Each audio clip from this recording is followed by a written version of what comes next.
আসসালামু আলাইকুম। সৃষ্টি ও স্বাদে আপনাদের সবাইকে স্বাগতম।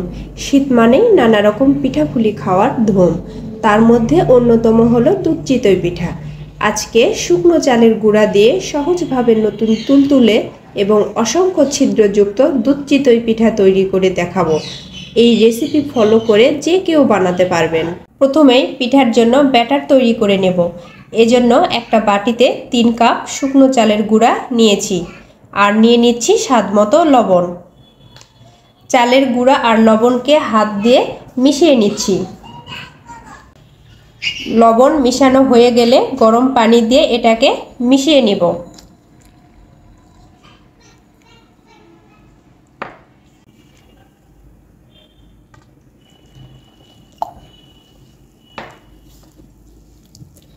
ফুটন্ত গরম পানি না, আবার কুসুম গরম পানি না, মাঝামাঝি টাইপের পানি ব্যবহার করতে হবে।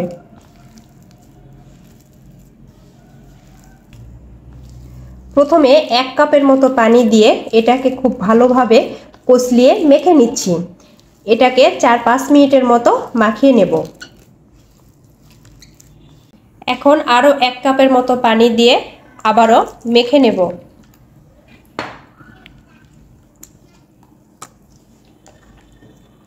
এই ব্যাটার তৈরির কাজটা অবশ্যই হাত দিয়ে করতে হবে, তাহলে ব্যাটারটা একদম পারফেক্ট হবে।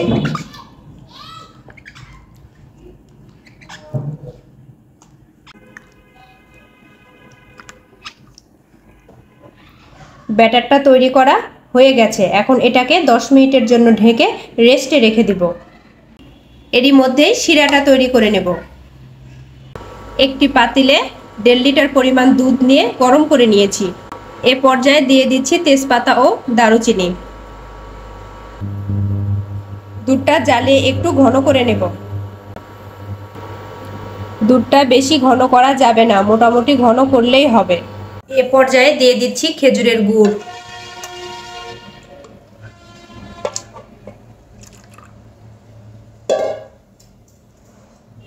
গরম দুধে খেজুরের গুড় দিলে দুধটা কেটে যেতে পারে, তাই আমি আগে থেকেই জাল করে নিয়েছি।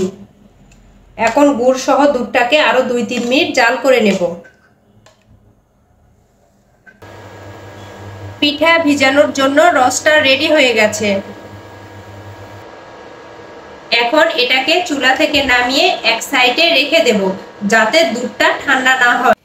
এদিকে 10 মিনিট হয়ে গেছে। এখন এই পিঠার ব্যাটারের মধ্যে 1 চামচের মতো বেকিং পাউডার দিয়ে দিচ্ছি।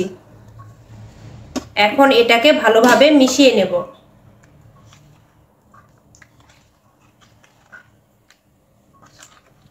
পিঠাগুলো তৈরি করার জন্য চুলায় একটি চিতই পিঠার ছাঁচ বসিয়ে দিলাম। ছাঁচে একটু তেল ব্রাশ করে দিব।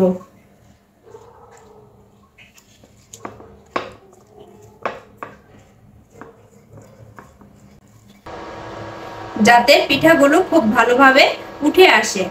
এখন একটা গোল চামচের সাহায্যে পরিমাণ মতো ব্যাটার নিয়ে প্রতিটি ছাঁচের মধ্যে দিয়ে দিব।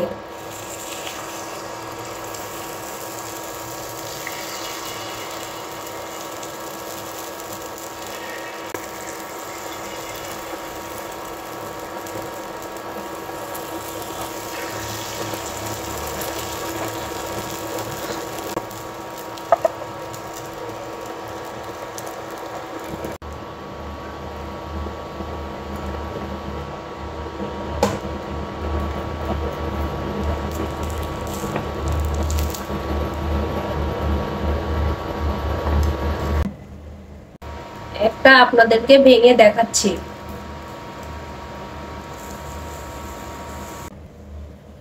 এগুলো এখন রসে ডুবে দিচ্ছি।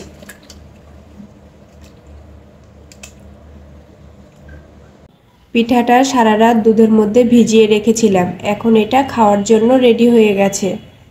প্রতিটা পিঠা রসে ডুবে টইটম্বুর হয়ে গেছে। একটা পিঠা আমি আপনাদেরকে ভেঙে দেখাচ্ছি। দেখুন পিঠাটি কতটা নরম তুলতুলে হয়েছে। আশা করছি আমার এই রেসিপি আপনাদের কাছে ভালো লাগবে। ভিডিওটি ভালো লাগলে লাইক করুন, আর এরকম মজার মজার খাবারের রেসিপি পেতে আমাদের চ্যানেলটি সাবস্ক্রাইব করে সাথে থাকুন। ভালো থাকবেন। আল্লাহ হাফেজ।